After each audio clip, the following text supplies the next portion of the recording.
Mali's armed forces chief and several top commanders have been sacked after more than 134 people, women and children among them, were killed in an attack on a village. A local mayor says gunmen dressed as traditional Donzo hunters stormed Ogossagou, a village of Fulani cattle herders in Bankass in central Mali.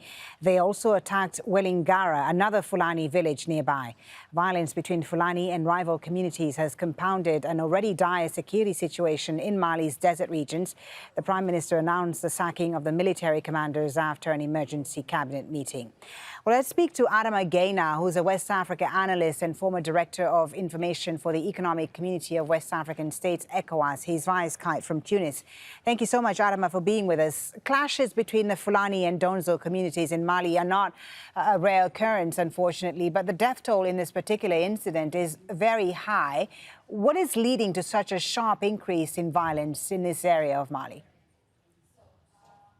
Most likely the fact that we are in a situation whereby you have the feeling that the state is no longer there. There is no state protection to ensure safety and its presence in those areas that are helpless. So people have come to the conclusion that there is even a risk of a genocide. They are using the word of genocide regarding the Fulani. It's not the first time, as you said, and it has become recurrent. So it's a very serious situation that is due to the fact that these are poor people, Fulanis and the Donzos. They are fighting over scarce land. The first are for cultivating and the others are for the herding. So it's a very serious problem that has to be addressed by the government of Mali, if it is the capacity, but also at the regional level, at ECOWAS level. And beyond that, we have seen that this attack happened when a Security Council delegation ambassador visited Mali at the same time. That type of visit that looks like diplomatic tour, that some form of tourism is not helpful. I think it has to be addressed at the level of state rebuilding in Africa. Indeed, the massacre happened as a delegation from the UN Security Council was visiting the Sahel region to assess the security situation there. The area where this happened in Mali is also troubled by the influence of armed groups who the Fulani are accused of being tied to. Why has the Malian government struggled so much to establish security in this part of the country?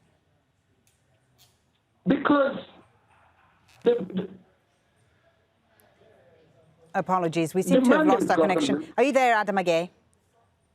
I'm here. Yes. I think that the Malian government has a serious problem. It's a problem of legitimacy that you encounter across Africa, as your correspondent said earlier. When you have people who want to entrench themselves in power and they don't have the capacity to protect the state in all parts of territories in Africa, there are problems.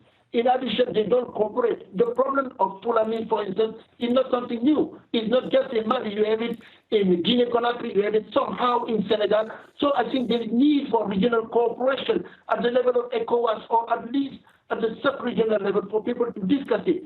But this has not been conducted, and the president has been re-elected in Mali in dubious conditions. I believe that is part of the problem. There are people who are even now talking of the possibility of calling for Mali to be put on the trusteeship of the United Nations, which would be really a disaster. There will be a regression for the African nations that gained their independence in the case of Mali in 1960.